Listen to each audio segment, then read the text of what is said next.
¿Qué tal? Hola, buenas tardes a todas y a todos.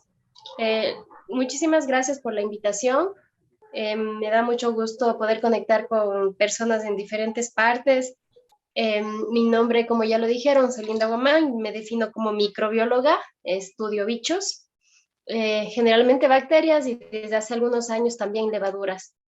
Quiero hacer esta charla de manera muy dinámica con unos ejemplos que a mí me llaman mucho la atención y pasando desde la ingeniería genética, que son las bases de cómo a partir de los años 80 empezamos a comenzar a cortar y pegar ADN, a lo que ha pasado en el 2020, que llevó a que dos mujeres extraordinarias, Jennifer Doudna y Emmanuelle Charpentier, ganaran el Premio Nobel de Química por su trabajo en CRISPR-Cas.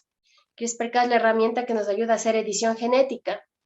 ¿Qué tiene que ver esto con la ingeniería genética? Pues yo digo, la ingeniería genética es la abuelita, es la técnica abuela de todas estas cosas que han venido después. Fueron estos primeros pininos de cortar de manera muy modesta pequeños pedazos, con muchas limitaciones, sin poder ser tan precisos, sin que sea tan rápido, sin poder hacer en cualquier secuencia. Ahora tener herramientas que básicamente, por el ejemplo de microorganismos en el que trabajo, es en qué lugar no se puede cortar. Es muy sencillo y pensando en países como los nuestros, en Sudamérica en particular, hacer edición genética con CRISPR-Cas, el equipo más high-tech que necesitan es un termociclador. Entonces es ya más accesible, es mucho más sencillo para nosotros. Tenemos que tener el conocimiento claro, pero ya no estamos restringidos por la infraestructura o tener un secuenciador en nuestros laboratorios o un equipo que nos limite. Entonces quiero ir hacia allá para que vean lo que se está haciendo y contarles un poco lo que hacemos en el Centro de Investigación Biomédica que dirijo. Voy a compartirles mi pantalla. Si me dan permiso, por favor, los organizadores. Y vamos a comenzar. Ya, en un momentito. Claro. Me perdonan si me detengo a ratos, me vacuné esta semana, mi segunda dosis de refuerzo y tengo unos síntomas terribles de congestión nasal, de dolor de garganta, me dio súper fuerte, así es que eventualmente haré unos paros para tomar agua. Ok, entonces, les he llamado más allá de la edición genética porque quiero que un poco, si bien partamos del hecho de que sí, la ingeniería genética nos ayuda a hacer cambios, modificaciones, ediciones, ¿no? Pensando en el ADN como un texto de Word y la herramienta de control X de cortar como esto, ¿no? Ingeniería genética, enzimas de restricción. Pero vamos más allá, ¿qué más se puede hacer hoy y qué aportes ya de hecho se ven realmente en algunos campos? Pero para eso quiero que nos quede claro cómo la herramienta más perfecta que existe al momento en el mundo de edición genética, que partió de herramientas de ingeniería genética clásica, es CRISPR-Cas. Y para que eso nos quede claro, voy a comenzar con la siguiente analogía. Si ahora mismo todos estuviéramos de salida de campo en Manhattan y yo les dijera, ok chicos, nos vamos a encontrar a las 5 de la tarde en un edificio gris que tiene 10 pisos, ¿ok? Cada uno va a ir a parar en varios edificios diferentes, porque esta descripción es muy general para una ciudad como Manhattan, una ciudad muy grande con muchos edificios, muchas posibilidades.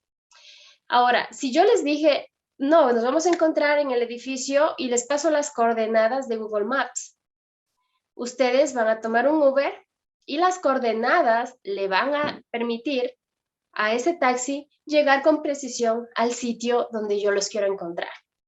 Eso es básicamente lo que hace CRISPR-Cas.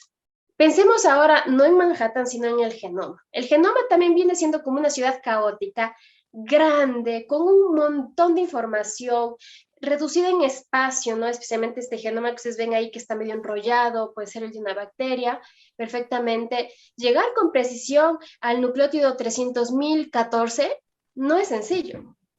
Antes no lo era. Pero imagínense si yo le pudiera dar a una especie de Uber molecular unas coordenadas similares a las que les daría a través de un RNA, de un de unas coordenadas de longitud y latitud, que son las que se utilizan en los mapas, este Uber molecular podría llevarme con gran precisión a cualquier parte del genoma que yo quiera. Eso es básicamente la herramienta Cas. El guía es una secuencia de nucleótidos, de más o menos 20 nucleótidos de ARN, que le van a decir a esta proteína Cas, que no es nada más que un vehículo. La proteína Cas tiene la habilidad de moverse y cortar, en el mejor de los escenarios, aunque ni siempre va a cortar. Es nada más moverse, es como que fuera un taxi, un carro sin coordenadas. El guía le va a decir hacia dónde. Y de esa forma llega y corta. Porque esta proteína Cas tiene una actividad de tijera molecular muy similar a la que tienen las enzimas de restricción que dieron origen a la ingeniería genética clásica. Las enzimas de restricción suelen cortar ADN en un sitio particular siempre y cuando esté esa secuencia, algo similar hace el guía. Sin embargo, el guía, al tener una longitud de 20 nucleótidos, no de 6, como normalmente tienen las enzimas de restricción, hace que sea mucho más preciso. Otra particularidad, este corte de doble cadena es romo, es decir, recto, e implica para muchas células muerte. Es fatal para una célula tener corte de doble cadena. No todos los organismos vivos tienen mecanismos de reparación para esto. Esto es como poner en todas las alarmas de una célula prendidas de me voy a morir, tengo un corte de doble cadena. Existen, sin embargo, otras proteínas Cas a las cuales a propósito les hemos quitado su capacidad de corte.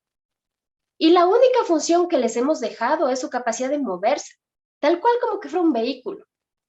¿Por qué no quisiera yo cortar? Por ejemplo, supongamos que yo no quiero llegar a esa región y editarla, es decir, que quitarle un pedazo, sino, por ejemplo, que yo hago que este vehículo que se llama Cas vaya acoplado con una proteína fluorescente. ¿Ok? Piensen en una camioneta en la que en la parte de atrás le ponen ustedes una luz. Y esta luz se va a encender cuando llegue al destino guiado por el RNA guía. De esta forma es posible ahora mapear también en dónde están estas secuencias. Entonces el Cas va mucho más allá de poder cortar. El Cas es, ok, el Cas transporta cualquier cosa, proteínas fluorescentes, factores de transcripción, factores que reprimen transcripción, factores regulatorios, también puede cortar. Quiero decirles rápidamente en qué consiste el sistema CRISPR, ¿ok? Sin entrar muchísimo en detalle, porque esta no es la intención de esta práctica, de esta charla, sino más bien ver como hacia dónde estamos yendo con todas estas técnicas que comenzaron con la ingeniería genética. Pero les quiero dar como un overview de lo que finalmente hizo que en el 2020 haga que esta herramienta les otorgue el Nobel a Jennifer Doudna y Emmanuel Charpentier. Ustedes son muy chiquitos tal vez, no sé quién nomás nos está viendo, pero por ahí, cuando se comenzaron a secuenciar los primeros genomas, finales de los 90, inicio de los 2000, obviamente no se secuenciaron los genomas más grandes, ¿no? No se comenzó con el genoma humano, por ejemplo, porque era muy costoso, era muy largo, genomas de plantas o de algunos animales. Se comenzaron con genomas de virus y de bacterias porque son chiquititos. Lo que les llamó profundamente la atención a los investigadores cuando empezaron a analizar los genomas de estos bichos que se habían secuenciado era que en muchos de ellos había una región que se llama, en biología molecular se llama clúster, que tenía un orden bastante particular. Por un lado tenías al inicio de este clúster o grupo de genes proteínas Cas, que son este vehículo que yo les digo, que tenían la capacidad de dos cosas. Una, abrir el ADN, tal cual como lo hace una helicasa, para los que ya han visto replicación. Una helicasa es una enzima que rompe los puentes de hidrógeno y por lo tanto separa la doble cadena del ADN. Y tenía otra función estas proteínas Cas, porque son diversas. Por eso es que habrán escuchado Cas9, Cas12, Cas13, etc. La otra función es nucleasa. Nucleasa, enzimas que rompen el ADN. Dijeron, ok, Pero bueno, no era nada sorprendente tener una helicasa, y había helicasa en otro lado, una nucleasa. Lo más curioso era que a continuación venía una región palindrómica. Y ustedes se acordarán que en ingeniería genética los peninos vieron dados por enzimas de restricción que también tienen secuencias palindrómicas. Entonces, lo primero que pensaron, probablemente son sitios para enzimas de restricción. No, porque estas regiones palindrómicas son estas que se leen de 5' a 3' y de 3' a 5' idéntico. Pero luego dijeron, ok, hay un palíndromo y a continuación hay 200 pares de bases de un genoma que cuando se compara con las bases de datos resulta que es un pedazo de ADN viral. Y luego, a continuación, viene otra región palindrómica. Y luego, otro genoma viral. Palíndromo, virus, y así por cientos de pares de bases, miles de pares de bases en algunas bacterias.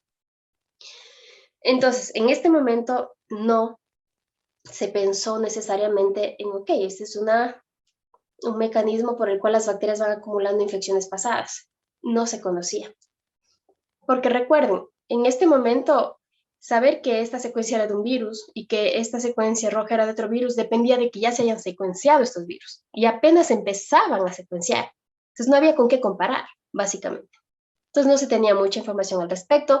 Estamos hablando que esto todo comenzó tan temprano como en el 94 a describirse existen estas regiones. Ya a partir del año 2000, 2005, etcétera, se conoció mejor, conforme mayor cantidad de genomas depositados en bases de datos de acceso libre, se pudo conocer estas regiones a qué correspondían. Y se vio que efectivamente eran virus, se empezó a identificar mejor la acción de las proteínas Cas y entonces hoy en día conocemos que pasa lo siguiente.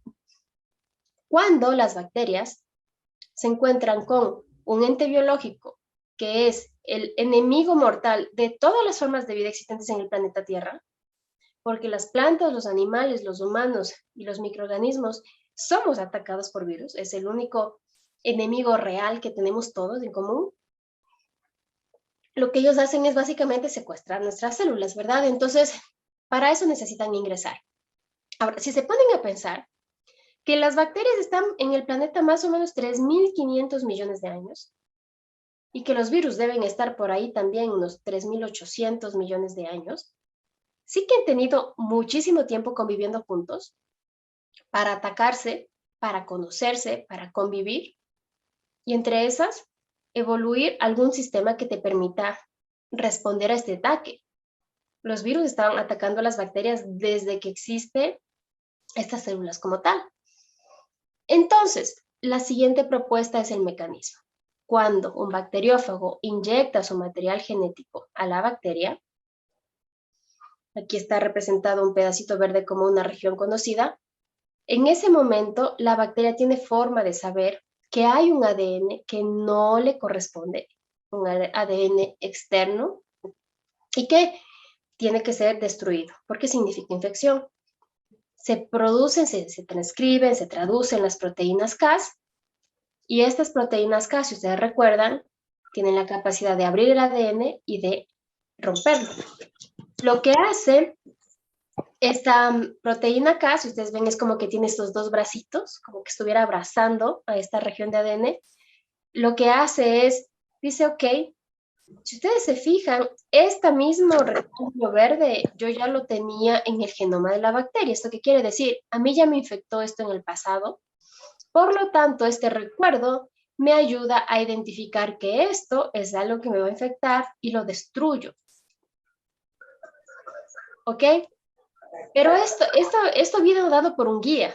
El guía que me dice qué destruir estaba en el ADN. Ahora vayan haciendo el link con el ARN guía que yo les decía hace un momento, que es el que me ayuda a dirigir a la proteína Cas. Hay alguien que tiene el micrófono prendido y hace un poco de ruido. No sé si es que pueden ver para que silencien. Gracias. Ok, volvamos a esto. Entonces, en el genoma yo tenía un guía, alguien que me dijo, oye, esto hay que destruir, esto hay que cortar. Esta es la clave, chicos. En el genoma de las bacterias hay una secuencia guía que le decía a la proteína Cas que tienes que destruir. Lo mismo que hoy tenemos hoy. Entonces, pero claro, si ustedes se ponen a ver, existen otro tipo de proteínas Cas que lo que hacen es cuando no existe un recuerdo previo de una infección, otro tipo de proteínas Cas se expresan y además de destruir a este ADN invasor, se aseguran de meter una copia en el ADN de la bacteria para que sirva como un recuerdo, como un guía futuro de infecciones. Esto es maravilloso. Ahora, no es tan sencillo pasar de esto que es fisiología, cómo funciona, a pensar en utilizar esto como una herramienta para editar genomas. Y es por eso que se otorgó el Nobel. Porque las investigadoras lo que hicieron es, ok, básicamente si hay un guía que dirige el corte de la proteína Cas, utilicemos esto para que corte cualquier ADN en cualquier célula. Hoy en día ustedes pueden usar CRISPR-Cas para editar el genoma de animales, de ratones, de primates, de plantas, de bacterias, de levaduras, y también se ha usado ya en humanos.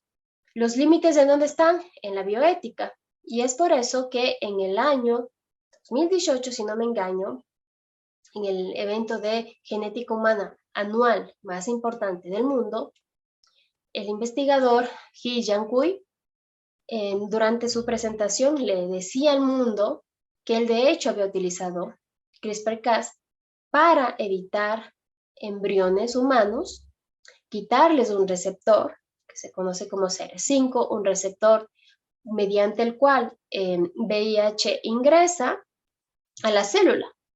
Al quitarle los receptores a los embriones e implantarlos a la mamá y llevar a término, las bebés nacían básicamente al no tener receptor, que es la puerta de entrada del virus, eran inmunes, ¿ok? Esto obviamente causó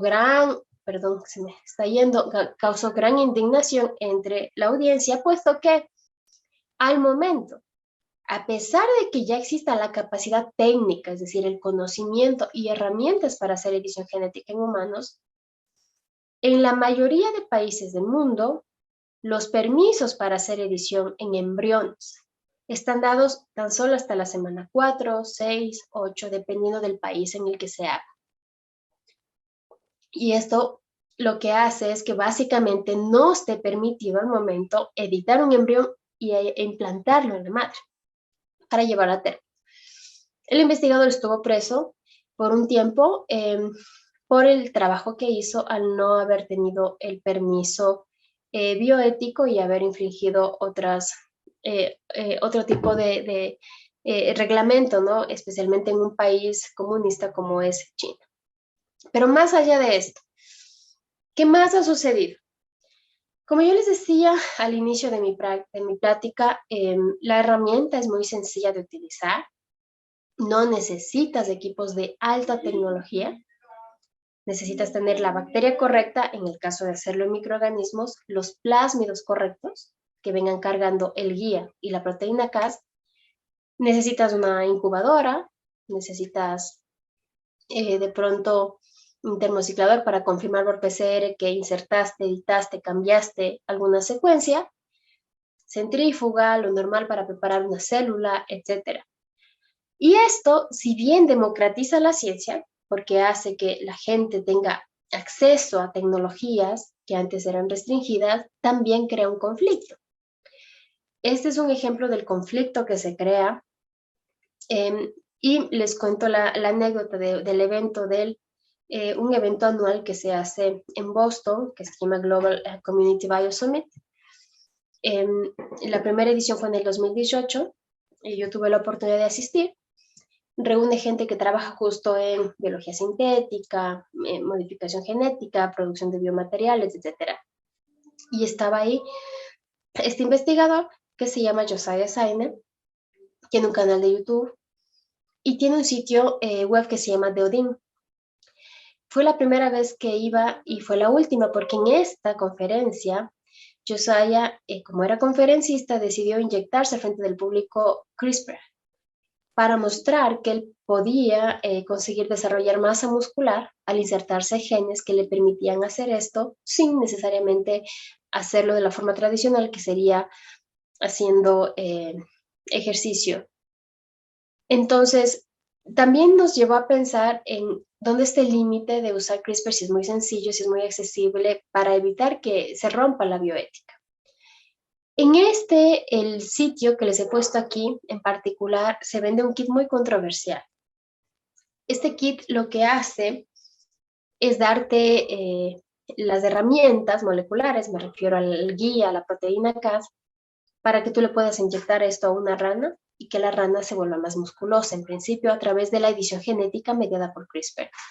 Pero es un kit dedicado a niños. Lo que te dice es, agarra una rana de tal características y luego inyéctale, etcétera, hace tal cosa. ¿Por qué es controversial? Porque dentro del ámbito de la biomedicina, de la bioindustria, de la biotecnología en general, los principios de bioética deben regir tu comportamiento en el sentido de no infligir un dolor innecesario a ninguna forma de vida y pasar comités de bioética respecto a si trabajo con animales, por ejemplo, cómo sacrificarlos o qué tratamiento hacerlo. En muchos países no se puede vender. Ha sido muy controversial, pero es tan sencillo como entrar a la página web y adquirirlo en los Estados Unidos. Muchos proveedores han dejado de venderlo. Y un punto en el que yo estoy de acuerdo con Josiah, por ejemplo, es que hay que hacer que esto sea accesible para que la gente tenga el conocimiento, no solamente grandes universidades, grandes empresas, etc. Les dejo abierto este pensamiento que lleva al debate, porque sí, ¿en dónde está la línea que divide el acceso a la ciencia, democratizar la ciencia, de romper la bioética? Ok. Y les quiero contar un ejemplo ya para que vean lo que se ha conseguido hacer con estas herramientas que comenzaron como ingeniería genética, biología sintética, ingeniería metabólica, que finalmente ahora con CRISPR se puede hacer edición genética, a una de las empresas que más ganancias tuvo en el año 2019 en las industrias de alimentos. Fue un desarrollo biotecnológico que está basado justo en esto, ¿no? En manipulación genética mediada por todas estas herramientas, y que se basó básicamente en atacar un segmento de mercado cada vez más grande que busca sustitutos de carne, pero que al mismo tiempo no es tan adherente a esta dieta porque pues la carne vegetal, si alguna vez lo han probado, no sabe o no engaña, ¿no?, al verdadero sabor de una carne animal para aquellos que quieren consumir un producto de estas características. Entonces dijeron, ok, vamos a ver qué es lo que hace que la carne sepa carne para quizás esta molécula poderla transferir a la carne vegetal. Y la respuesta está en la hemoglobina. En gran medida este sabor de sangre, este sabor que viene dado por el grupo hemo, es lo que define que haya este gusto por la carne animal. Ahora, lo que ellos hicieron es identificar símiles de este grupo hemo, pero en el reino vegetal. Entonces, en los nódulos de algunas especies de soya, cuando, de hecho, se hace un corte transversal, se puede ver un color súper rojo y la molécula se conoce como leghemoglobina. Es muy similar, ¿no?, en el sentido de la hemoglobina animal. Esta hemoglobina básicamente le da el color rojo, pero al mismo tiempo tiene un sabor bastante similar a la hemoglobina y por lo tanto lo que los investigadores decidieron hacer es extraer el ADN de estos nódulos, de las células que están en los nódulos, secuenciar, identificar el fragmento responsable por esta característica de la hemoglobina y posteriormente lo que decidieron hacer es, ok, este es un pedazo de ADN con herramientas como las que tenemos de ingeniería genética, ingeniería metabólica, biología sintética. Lo que decidieron hacer es pasarle este fragmento de ADN a un microorganismo que crece súper bien y por lo tanto puede producir en gran cantidad, que se llama Saccharomyces cerevisiae. Al insertarle, mediante CRISPR-Cas, en una región de genoma específico, esta secuencia de ADN responsable por la producción de la hemoglobina, la levadura empezó a expresar esta proteína y ustedes pasaron de tener levaduras que normalmente se ven en una placa así a levaduras rojizas por completo.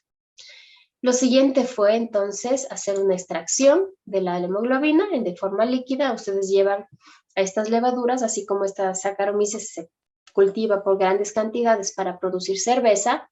Hoy en día también se la cultiva en grandes cantidades, pero para producir. La hemoglobina se extrae, se purifica, se adiciona a la mezcla de carne vegetal, que también ha sido mejorada para justamente hacer que la sensación de mordedura de carne sea más similar. Se mezcla y de esa forma hoy en día en los diferentes países, en particular en Estados Unidos, se vende esta hamburguesa que se llama The Impossible Burger en la cadena Burger King. ¿Ok? Es muy parecida cuando ustedes la prueban, los que han tenido la oportunidad, el sabor engaña bastante bien porque sabe a sangre.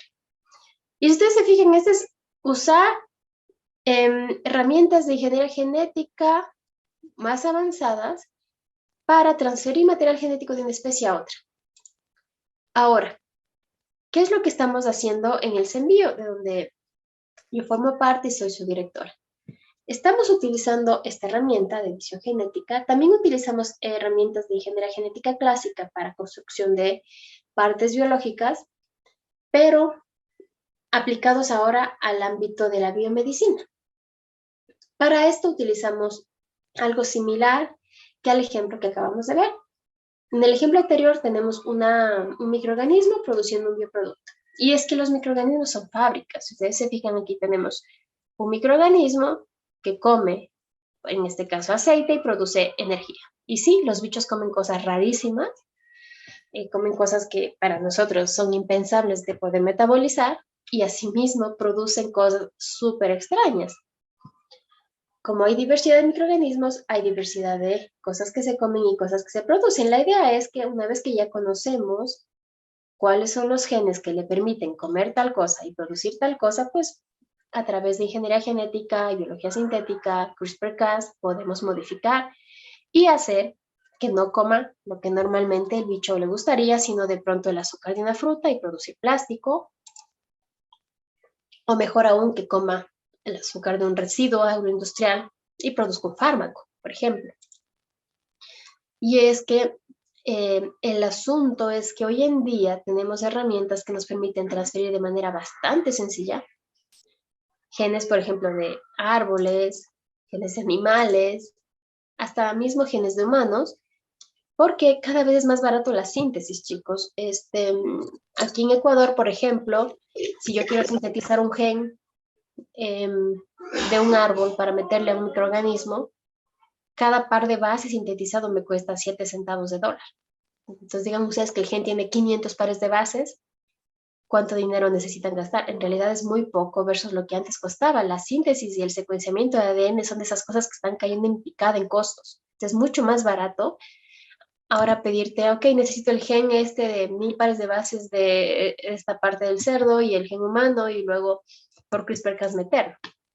¿Y qué hacemos en mi centro de investigación aprovechándonos de estas herramientas? Yo trabajo con una Saccharomyces muy parecida a la cerevisiae, que se llama Boulardii.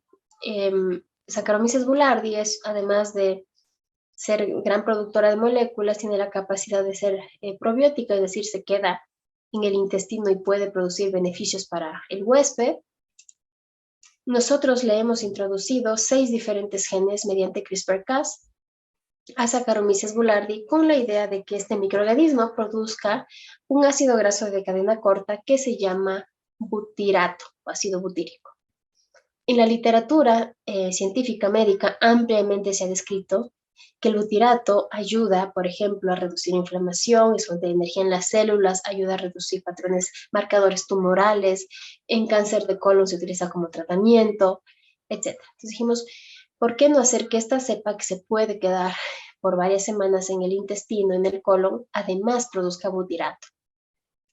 Vimos la vía de producción de butirato en la naturaleza, identificamos 6 genes como parte de la vía metabólica, con CRISPR-Cas le fuimos metiendo diferentes genes de enzimas que vimos que catalizaban la reacción para obtener butirato, ¿sí? Genes hasta de insecto, y finalmente conseguimos experimentalmente demostrar la producción de butirato.